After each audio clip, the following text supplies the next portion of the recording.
کیا عورت زیور پہن کر نماز ادا کر سکتی ہے؟ دیکھیں جی، عورت کے لیے سب کانٹیننٹ میں زندگی مشکل کر دی گئی ہے، اور عورتیں بیچاری ہماری اتنی مظلوم ہیں، اذان شروع ہو جائے تو گھر میں شور مچ جاتا ہے، جی دوپٹہ کتنے، دوپٹہ کتنے لے آؤ، پتہ نہیں کیا ہو گیا، اذان شروع ہو گئی ہے تو اس کا دوپٹے سے کیا تعلق ہے؟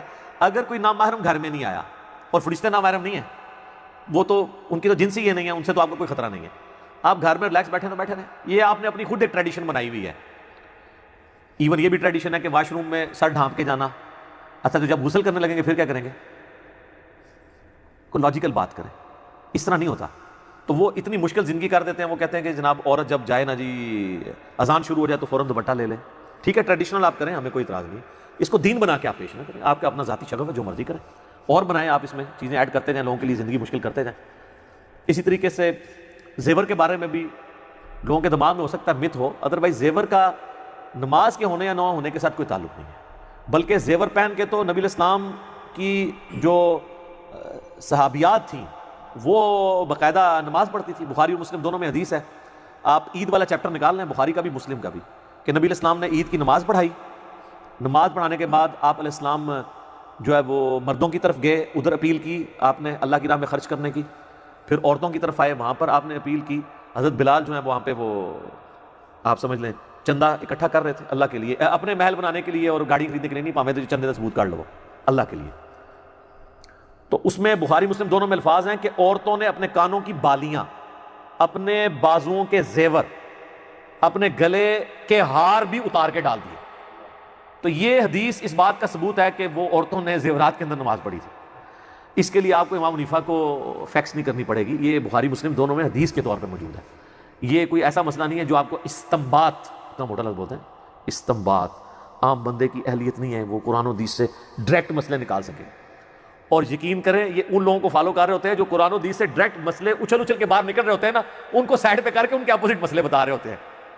ان کو یہ کہہ رہے ہوتے ہیں یہ ہمارے امام ہیں، ہمارے بزرگ ہیں، جو مسئلے خود اچھل کے کہہ رہے ہوتے ہیں کہ یہ مسئلہ ہمارا یہ ہے، وہ کہتے ہیں تو سائڈ پہ ہو جائے۔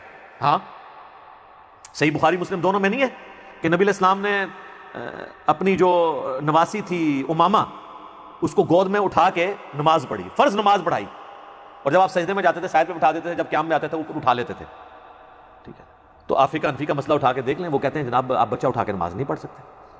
ہاں اسی پلیٹ فارم پہ آپ کو سنن نسائی اور مسند احمد کی حدیث ضرور سنائی جائے گی کہ نبی علیہ السلام جب سجدے میں جاتے تھے، حسن و حسین کندھے پر سوار ہوتے تھے تو نبی علیہ السلام نماز لمبی کر دیتے تھے۔ یہ وہ مزہ ویل کر رہے ہیں، اور وہ فرض نماز ہوتی تھی، جب تک وہ بچہ اترتا نہیں تھا آپ علیہ السلام سجدے سے سر نہیں اٹھاتے تھے۔ اور فقہ حنفی میں مسئلہ انہوں نے یہ لکھ دیا ہوا ہے در مختار کے اندر کہ اگر آپ بچہ اٹھا کے نماز پڑھتے ہیں تو آپ کی نماز باطل ہے، ہاں اگر آپ کتا اٹھا کے پڑھ لیں تو آپ کی نماز درست ہے، لیکن اس کا منہ آگے سے باندھ لیں، کہیں زبان نہ مار دیں کیونکہ اس کی تھوک نہ پاک ہے۔